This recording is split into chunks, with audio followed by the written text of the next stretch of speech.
The sales team has come a long way from getting 0 deals to exceeding their monthly target. Having observed them for more than a year, I've found that common behaviors that they have developed that greatly contributed to their success and sales success, not just as individuals, but also as a team.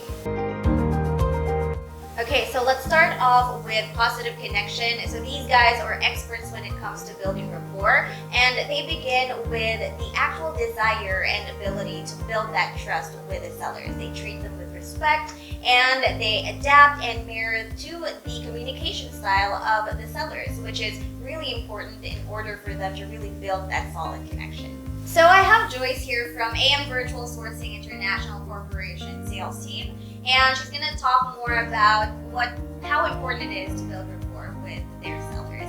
So Joyce, can you tell me more about how important it is to genuinely build rapport and build that trust to your sellers? Yeah, first of all, it's very important to build rapport or positive connection with the sellers when it comes to getting their trust, because we all know that sales is like a transfer of energy. So when they feel that you are genuinely connecting with them, then they will start building their trust with you. So we all know that sales, you're not gonna get the sale on the first call.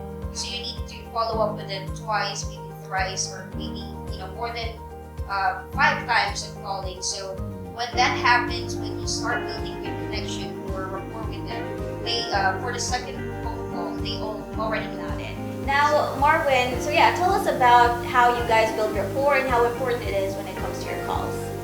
Yeah, first of all, it is very important to build rapport with our prospects, with our sellers, whenever we talk with them.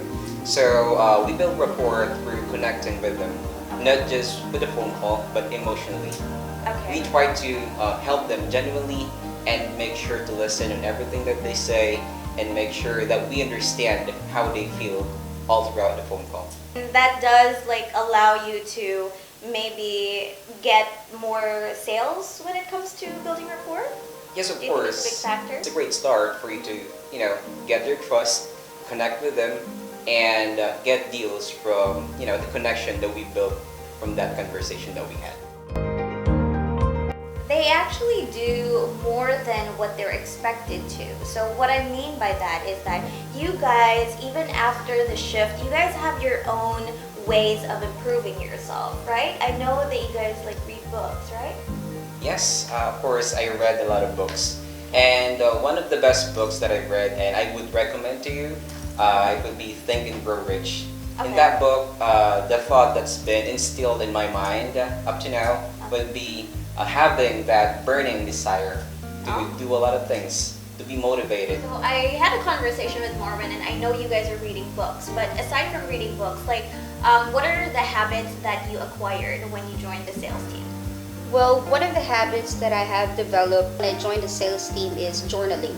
Because before joining the sales team, I am not used to writing anything on a paper. Yeah. So when I've learned how to journal, I know how to set my goals, and I keep on track of myself when it comes to follow up and appointments, and that leads me to getting more deals. They have the skills, the behavior, and the mindset to be a great sales team. But after all of that, I think that one of the greatest strengths that you guys have is your culture, the team culture. Is that correct? Yeah, I would agree with what you've said. I personally would say that first would be collaboration. It's the first thing that we do, especially on the production floor, on our work. We collaborate and share ideas, share new knowledge, right? Yes, it's very important to share your knowledge or experiences with your other team members, because that actually helps them to be on that situation even though they're not experiencing it yet. So it's very important to give them advanced knowledge regarding that, because they know how to handle it when the time comes that they have experienced it. Especially to the new ones, right? Yeah. All right, so we've talked about team culture and how it added to the success of the sales team.